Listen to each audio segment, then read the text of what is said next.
Hello student, how are you? I am Shahid Khan and you are watching my YouTube channel Chem Galaxy with Shahid. So today I will provide the solution of our mock test. So let's start our session. So question number 1 is which of the following best describe the term unit cell? A option is a single crystal structure in a solid. No. The B option is the smallest repeating unit of a crystal lattice. Yes, B option is our correct option. Just a minute. Okay, so the correct option is B option. So next question is which of the following property is not typical of an ionic solid? कि आयनिक solid के लिए कौन सी property typical नहीं है? पहली है high melting point, yes होता है. Conductivity in the solid state, no. Brittle nature, उसके बाद weak electrostatic force. Brittle nature और वीक इलेक्ट्रोस्टैटिक, तो याद रखें ये हाई मेल्टिंग पॉइंट भी होता है, ब्रिटल नेचर भी होती है. अब कौन सी टिपिकल प्रॉपर्टी नहीं है, तो आपके पास वो कंडक्टिविटी भी नहीं करता सॉलिड स्टेट में, और डी ऑप्शन भी, बी और डी दोनों हैं. ठीक है, ये दोनों इसकी टिपिकल प्रॉपर्टी है कि वीक, इसके अंदर स्ट्रॉन्ग इलेक्ट्रोस्टैटिक फोर्स होती है और कंडक्टिविटी भी नहीं करता सॉलिड में. तो ये दोनों ऑप्शन गलत है. Okay, what is the coordination number of an atom in a simple cubic lattice? जो सिंपल क्यूबिक लेटस होते हैं उसके कोऑर्डिनेशन नंबर जो होते हैं हमारे पास वो क्या होते हैं? 6 होते हैं. बी ऑप्शन करेक्ट है जी. Which of the following statement is true for amorphous solid? कौन सी स्टेटमेंट ट्रू है एमॉर्फस सॉलिड के लिए? पहली है they have regular repeating pattern of atoms, तो ये तो सही नहीं है. They possess long range order, ये भी सही नहीं है. They have definite melting point, yes इसका मेल्टिंग पॉइंट तो डेफिनेट होता है. ठीक है. They are also known as crystalline वाले, ये बात भी गलत है, तो एक ही बात ठीक है जो कि सी है. नेक्स्ट है which of the following is a characteristic property of a solid? एक सॉलिड कैरेक्टरिस्टिक प्रॉपर्टी कौन सी होती है? पहली आपके पास है हमारे पास इनडेफिनेट शेप. शेप तो इसकी डेफिनेट होती है. हाई कंप्रेसिबिलिटी, कंप्रेसिबल भी नहीं होता. डेफिनेट वॉल्यूम, बिल्कुल डेफिनेट वॉल्यूम होता है. लो डेंसिटी नहीं, डेंसिटी भी हाई होती है. तो ये इसकी डेफिनेट आपके पास क्या है? करेक्टरिस्टिक प्रॉपर्टी के सॉलिड का वॉल्यूम जो है वो डेफिनेट होता है, शेप भी डेफिनेट होती है. ठीक है, तो सी ऑप्शन इसमें करेक्ट है जी. Which type of solid has a regular repeating pattern of atom और मालिक्यूल? तो कौन सा सॉलिड होता है जिसमें regular repeating patterns of atoms या मालिक्यूल होते हैं? तो वो हमारा ऑप्शन क्या होगा? Crystalline solid. नेक्स्ट है हमारे पास the process of converting a solid directly into a gas without passing through the liquid state is called, इसको क्या बोलते हैं? सब्लिमेशन बोलते हैं जी. हमारे पास सी ऑप्शन करेक्ट है. नेक्स्ट क्वेश्चन नंबर 8 है which of the following is an example of amorphous solid? तो एमॉर्फस सॉलिड की एग्जांपल कौन सी है? तो सी ऑप्शन हमारा करेक्ट है जो कि ग्लास है. नेक्स्ट है question number 9 the arrangement of atoms in A diamond is an example of body centred cubic structure, face centred cubic structure, hexagonal close pack structure, simple cubic structure. तो 9 में जो correct option है बेटा वो आपके पास क्या है? वो डी ऑप्शन करेक्ट है.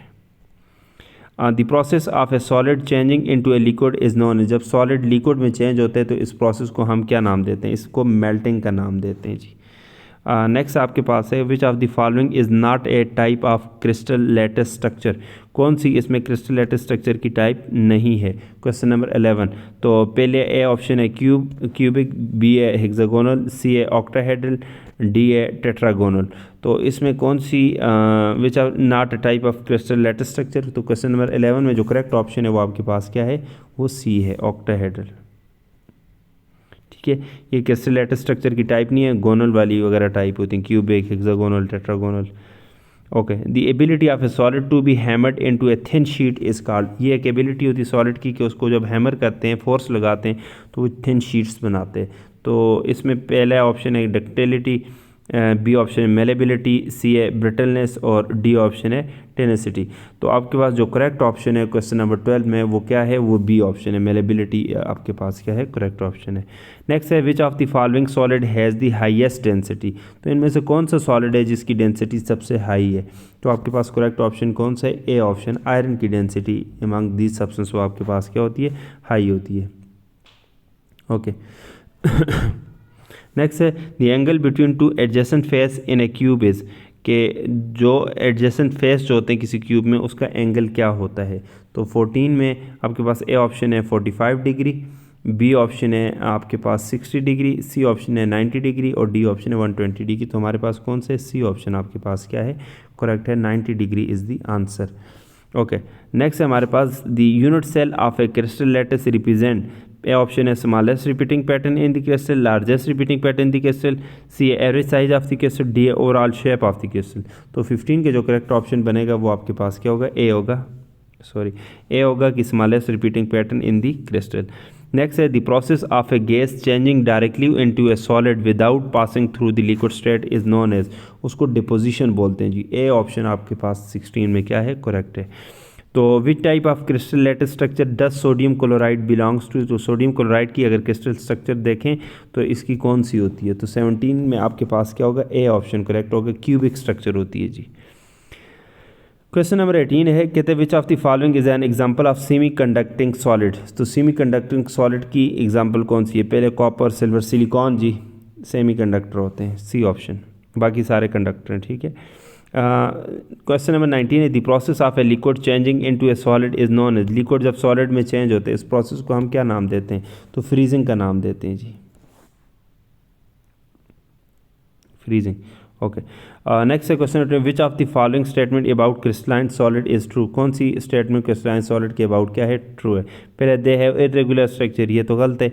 They do not have a definite melting point, ये भी गलत है। They have a repeating pattern of atoms or molecule, ये ऑप्शन आपके पास क्या है, करेक्ट है, सी ऑप्शन। नेक्स्ट है the process of liquid changing into a vapour at a temperature below its boiling point is called, कि आपके पास बॉइलिंग पॉइंट से बिलो कोई लिक्विड जब वेपर में चेंज होता है तो उस पॉइंट को हम क्या बोलते हैं, तो उसको हम क्या बोलते हैं, उस प्रोसेस को एवापोरेशन बोलते हैं जी, ठीक है। एवापोरेशन हर टेम्परेचर पे होती है, याद रखें। क्वेश्चन नंबर 21 है, the process of a liquid changing into a vapour at a temperature below its boiling point is called evaporation है, ठीक है, अभी बात की थी। Okay, the phenomena of capillary action in liquid is a result of, अब जो capillary action है ये किसकी वजह से होते हैं, तो हमारे पास किसकी वजह से, एडहेशन, एडहेसिव फोर्स या एडहेशन की वजह से होते हैं, कि ये वो फोर्स होती है जो लिक्विड मालिक्यूल और किसी सॉलिड सब्सटेंस के साथ इंटरेक्शन की वजह से आती है। क्वेश्चन नंबर 24 है हमारे पास, कि आपके पास क्या कहते हैं, which of the following statement about the density of liquid is correct, ठीक है। पहले liquid always has high density than solid, no. Liquid always have lower density always have lower density than solid, हाँ हमेशा तो नहीं होती। The density of liquid in is independent, अब B option जो है वाटर के केस में गलत हो जाएगा, ठीक है। Density of liquid is independent of temperature and pressure, no. The density of liquid generally increase with decreasing temperature, ये बात सही है, जितना टेम्परेचर कम करेंगे तो डेंसिटी आपके पास क्या होगी, इंक्रीज़ होगी। तो डी ऑप्शन आपके पास क्या है, 24 में करेक्ट ऑप्शन है। नेक्स्ट क्वेश्चन नंबर 25 पे चलते हैं, कहते हैं which of the following statement is true about liquid, liquid के अबाउट कौन सी स्टेटमेंट आपके पास क्या है, ट्रू है। पहला है they have definite shape and volume, shape तो डेफिनेट नहीं होती। They have indefinite shape but no definite volume, ये भी गलत है। They have definite shape but indefinite shape but definite volume, तो ये सी ऑप्शन आपके पास क्या होगा, 25 में करेक्ट होगा जी। नेक्स्ट 26 पे चलते हैं, the property of a liquid that allows it to flow and take the shape of its container is known as, उस प्रॉपर्टी को क्या बोलते हैं, तो हम क्या बोलते हैं उस प्रॉपर्टी को, 26 में सी ऑप्शन आपके पास करेक्ट है, फ्लूइडिटी बोलते हैं जी। नेक्स्ट है the force that acts on the surface of a liquid and tries to minimize the surface area is called, उस फोर्स को हम क्या बोलते हैं, सरफेस टेंशन बोलते हैं। कि सरफेस टेंशन हमारे पास बेसिकली क्या होती है, ऐसी फोर्स होती है जो कि क्या करती है, किसी लिक्विड के सरफेस के ऊपर लगती है और उस के एरिया को क्या करती है, सरफेस को मिनिमाइज करती है जी। ओके, क्वेश्चन नंबर 28 है, कहते हैं capillary action occurs due to the combination of which two force, कौन सी फोर्स की वजह से कैपिलरी एक्शन होता है। क्वेश्चन नंबर 28, तो पहले viscosity and adhesion, no. Cohesion and fluidity, no. Surface tension and adhesion and cohesion, इन दो फोर्सेस की वजह से कैपिलरी एक्शन हुआ करता है। नेक्स्ट है 29, Pascal law is related to, Pascal law किससे रिलेटेड है, तो आपके पास ब्योंसी प्रेशर इन ए फ्लूइड, तो ये बी ऑप्शन इससे रिलेटेड है, किसी फ्लूइड में क्या प्रेशर होता है ये इससे रिलेटेड है, तो हमारे पास 29 का जो करेक्ट ऑप्शन है वो बी है। नेक्स्ट है the pressure exerted by liquid at a specific depth depends on, ये किस पे डिपेंड करता है जी, तो पहले volume of the liquid, B है the density of the liquid, तो हमारे पास ये बी ऑप्शन ही करेक्ट है कि डेंसिटी ऑफ लिक्विड पे प्रेशर डिपेंड करता है, जितनी डेंसिटी ज़्यादा किसी लिक्विड की प्रेशर भी ज़्यादा लगेगा। The device use to measure atmospheric pressure is called, कि डिवाइस जिससे हम एटमॉस्फेरिक प्रेशर मेजर करते हैं उसको हम क्या कहते हैं, तो इसका करेक्ट ऑप्शन आपके पास क्या होगा, ए होगा, बैरोमीटर बोलते हैं जी। Okay, why does a steel ship float on water, कि स्टील शिप जो आपके पास क्या होती है, ये कश्तियाँ वगैरह होती हैं, ये वाटर के ऊपर क्या करती हैं, फ्लोट करती हैं, क्या वजह होती है? तो इसका जो करेक्ट ऑप्शन है, it is lighter than water, no it has a loss, no it displaces water equal to its weight, yes, C option आपके पास क्या करेक्ट है। As you go deeper into a liquid the pressure, जब deep जाते हैं तो pressure क्या होते हैं आपके पास, क्या करते हैं, इंक्रीज़ करते हैं, तो बी ऑप्शन करेक्ट है। ये जैसे अभी वो उनकी वो टाइटैनिक वगैरह देखने गए थे, तो वो जो डूबी है तो वो प्रेशर ही वजह से ना फटी है। ओके, नेक्स्ट है the SI unit of viscosity is, viscosity की आपके पास जो एसआई यूनिट होती है वो क्या होती है? तो आपके पास क्या होती है, पॉइस इसकी क्या होती है, यूनिट होती है जी। नेक्स्ट है the point of application of the total bond force on an object submerge in a liquid is called, के point of application of the total bond force on an object submerge in a liquid is called, इसको क्या बोलते हैं जी? तो 35 का जो correct option है वो आपके पास क्या है, डी ऑप्शन है, सेंटर ऑफ बुयांसी।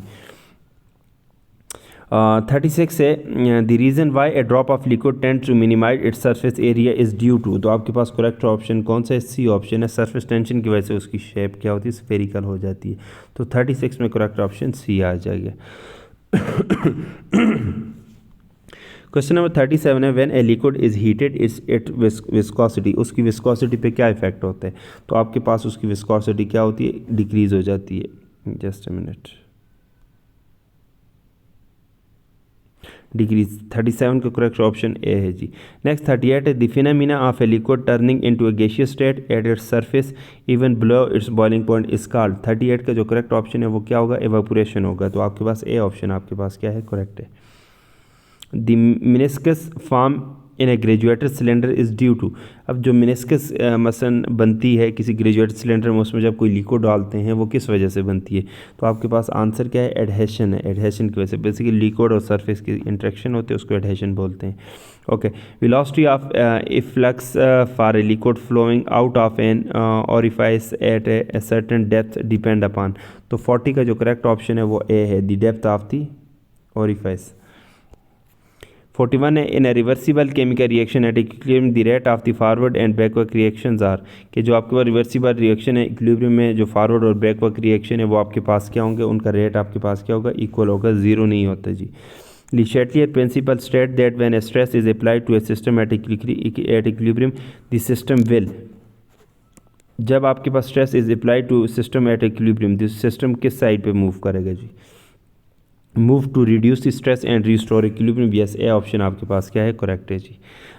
नेक्स्ट है the equilibrium constant for a reaction, के जो है ये varies with the initial concentration of the reactants and products, B option is equal to the rate constant of the forward and reverse reaction, C a change with the temperature of the reaction. तो 43 का जो correct option है वो ये भी नहीं है, तो represent the ratio of products of reactants at equilibrium, yes, ratio बताते हैं रिएक्शंस और प्रोडक्ट्स आपके पास क्या है, इक्विलिब्रियम पे क्या होती है, तो कैसी इसके बारे में बताते हैं, ठीक है जी। नेक्स्ट है आपके पास an increase in temperature will favour the endothermic reaction in an equilibrium mixture if the reaction is, ठीक है, कि आपके पास कोई जब टेम्परेचर इंक्रीज़ करते हैं तो एंडोथर्मिक रिएक्शन को वो फेवर करता है, कब, जब आपके पास क्या है, रिएक्शन क्या हो। तो 44 में अगर हम देखें तो पहले एक्सोथर्मिक इन नेचर, तो रिएक्शन जब एंडोथर्मिक होगा तब उसको फेवर करेगा ना, टेम्परेचर इंक्रीज़ करने से वो फॉरवर्ड जाएगा, अगर एक्सोथर्मिक है तो टेम्परेचर इंक्रीज़ करने से वो बैक रिवर्स आएगा। ओके, 45 है, कहते हैं which of the following is the best definition of chemical equilibrium, chemical equilibrium की बेस्ट डेफिनेशन कौन सी है? A the state of reaction where reactions are completely consume, no the state of reaction where products are completely form, no the state of reaction where the rate of forward reaction equals the rate of reverse reaction. तो आपके पास C option जो है ये आपके पास क्या है, correct है 45 का। ओके, 46 पे चलते हैं, which of the following factor does not effect the position of chemical equilibrium, कौन सा फैक्टर है जो पोजीशन ऑफ केमिकल इक्विलिब्रियम को इफेक्ट नहीं करता? तो याद रखें टेम्परेचर भी करते हैं, प्रेशर भी करते हैं, कंसनट्रेशन भी करते हैं, मगर कैटालिस्ट नहीं करता। ओके, 47 है क्वेश्चन नंबर, कहते हैं according to Chatelier principle when the concentration of reactant is increase the equilibrium will shift towards the reactant towards the product. तो 47 में आपके पास क्या होगा, towards the product, B option आपके पास क्या होगा, करेक्ट है। 48 की बात करते हैं, an increase in pressure will shift the equilibrium to the side with fewer mole of gas more mole of gas, equilibrium will not be affected by pressure change, it depends upon the specific reaction। तो 48 का अगर correct option देखें तो आपके पास क्या होगा, A होगा कि रिएक्शन उस साइड जाएगा जहाँ नंबर ऑफ मालिक्यूल्स कम होंगे। क्वेश्चन नंबर 49 है, the equilibrium constant is defined as, equilibrium constant को कैसे डिफाइन करते हैं? पहले the ratio of the concentration of products to reactant, the ratio of concentration of reactants to product, the ratio of the rate constant of the forward and reverse reaction, और D option है the ratio of the pressure of the product to reaction. तो 49 का जो correct option है वो आपके पास क्या है, वो ए है जी। नेक्स्ट है, which of the following is not a characteristic of system at equilibrium? पहला है the concentration reactant products remain constant, ठीक है, the forward and reverse reaction stop completely, no, the rate of forward reaction equal the rate of, yes, this system is dynamic steady. तो B option नहीं है, बाकी सारे ठीक हैं, ठीक है। तो ऊपर नॉट ए करेक्टरिस्टिक पूछे, तो 50 का जो करेक्ट ऑप्शन है वो आपके पास क्या होगा, बी होगा। ओके, 51 की बात करते हैं, which statement is true for an exothermic reaction at equilibrium when the temperature is increase? Exothermic reaction और टेम्परेचर इंक्रीज करेगा तो शिफ्ट होगा किस साइड पे, लेफ्ट साइड पे। तो ए ऑप्शन है, the equilibrium will shift to left, बिल्कुल रिएक्टर वाली साइड आएगा। तो 51 का जो करेक्ट ऑप्शन है वो आपके पास क्या बनेगा, ए बनेगा जी। ओके, नेक्स्ट है 52, विच of the following statement is true for an equilibrium constant value greater than 1? ठीक है, अगर इक्विलिब्रियम कांस्टेंट की वैल्यू 1 से ग्रेटर है तो कौन सी स्टेटमेंट करेक्ट है? तो 52 की अगर हम बात करें बेटा, तो ए ऑप्शन है, the reaction predominantly favours the reaction, B है, the reaction predominantly favour the products, C है, the reaction is at equilibrium, और डी है, it depends upon specific reaction. तो 52 की अगर हम बात करें तो करेक्ट ऑप्शन आपके पास कौन सा है, बी है जी, कि reaction predominantly favours the product, कहने का मतलब प्रोडक्ट की कंसंट्रेशन ज़्यादा होगी। Okay, which of the following factor does not affect the value of the equilibrium constant के सी? पहला है टेम्परेचर, दूसरा है concentration of reactant products, C है प्रेशर, और डी आपके पास क्या है, कैटालिस्ट। तो 53 का जो करेक्ट ऑप्शन है वो आपके पास कौन सा है, वो आपके पास डी है, कैटालिस्ट सी। ओके, 54 है क्वेश्चन नंबर, कि आपके पास क्या है, in a reversible reaction if the forward reaction is endothermic and increase in temperature will shift the equilibrium to the left. अगर फॉरवर्ड रिएक्शन एंडोथर्मिक है तो लेफ्ट साइड पे, राइट साइड पे इक्विलिब्रियम शिफ्ट होगा, shift the equilibrium to the right. तो आपके पास 54 मसम product वाली side यहाँ पे शिफ्ट होगा। तो आपके पास जो करेक्ट ऑप्शन है 54 में वो आपके पास क्या है, वो बी ऑप्शन है। नेक्स्ट है हमारे पास 55, the equilibrium constant for a reaction is 0.5, which of the following statement is true? तो 55 में देखें तो reaction predominantly favour the reactants, the reaction predominantly favour the product, the reaction is at equilibrium, it depends upon the specific reaction. तो 55 का जो correct option है बेटा वो आपके पास कौन सा है, वो ए ऑप्शन आपके पास क्या है, करेक्ट है जी। क्वेश्चन नंबर 56 है, a decrease in temperature will shift the equilibrium to the side which? जब टेम्परेचर हम कम करते हैं तो इक्विलिब्रियम के साइड पे आपके पास क्या होता है, शिफ्ट होता है। तो ए है high energy, low energy, no effect on, it depends upon the specific reaction. तो 56 का जो करेक्ट ऑप्शन है वो आपके पास क्या है, बी है, कि अगर टेम्परेचर को आप क्या करोगे, कम करोगे तो लो एनर्जी वाली साइड पे जाएगा। नेक्स्ट है, which of the following is not a method to disturb the equilibrium of a chemical reaction? पहले changing the temperature, changing the pressure, changing the concentration reactant और प्रोडक्ट, और D option आपके पास क्या है, एडिंग ए कैटालिस्ट। तो 57 में जो करेक्ट ऑप्शन है वो कौन सा है बेटा, वो डी ऑप्शन है जी। ओके, कहते हैं when an acid reacts with a base to form a salt and water, it is an example of. जब एसिड और बेस रिएक्ट करते हैं और साल्ट एंड वाटर बनाते हैं तो ये आपके पास क्या है, एक एग्जांपल है किसका, a precipitation reaction, acid base reaction. तो आपके पास बी ऑप्शन आपके पास क्या है, करेक्ट है, एसिड बेस रिएक्शन की एग्जांपल है। 58 में जो करेक्ट ऑप्शन है वो बी है। नेक्स्ट है 59, what is the effect of adding a catalyst to a chemical reaction at equilibrium?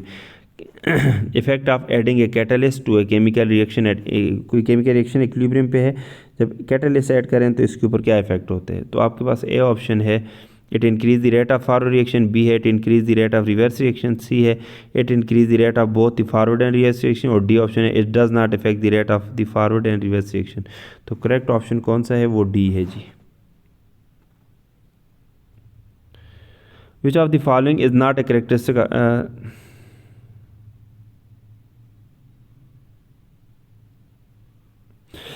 it does affect the rate of the forward and reverse reaction।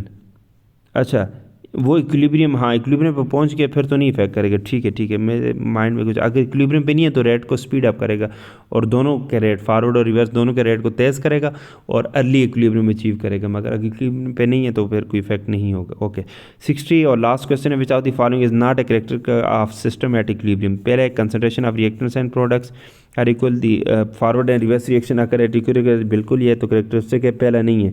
The consider reactant products remain constant, बिल्कुल the system is in state of rest, नहीं जी overall rest है मगर dynamic equilibrium होता है। तो 60 में जो करेक्ट ऑप्शन है वो डी है, ये करेक्टरिस्टिक नहीं है। प्रोडक्ट इक्वल हो भी सकती है, नहीं भी हो सकती, ठीक है। फॉरवर्ड और रिवर्स रिएक्शन इक्वल रेट पे होते हैं, बिल्कुल। कंसंट्रेशन भी कांस्टेंट रहती है, बिल्कुल। डी ऑप्शन ठीक नहीं है, बाकी सारे ठीक है। So this is all about today session. तो बाकी भी हमारे मॉक टेस्ट हुए हैं, उनको भी देखें। आज ज़रा नंबर ऑफ़ क्वेश्चन ज़्यादा हो गए थे मगर ये कि थोड़ी स्पीड से किए तो ये कि हो गए, लिमिट्स में ही हो गए, इतना ज़्यादा टाइम नहीं लगा। अगर आपने सब्सक्राइब नहीं किया तो इसको सब्सक्राइब करें, कोई मुश्किल परेशानी है तो फिर ये कि कांटेक्ट करें, इंशाल्लाह वो शेयर कीजिएगा। Thank you so much.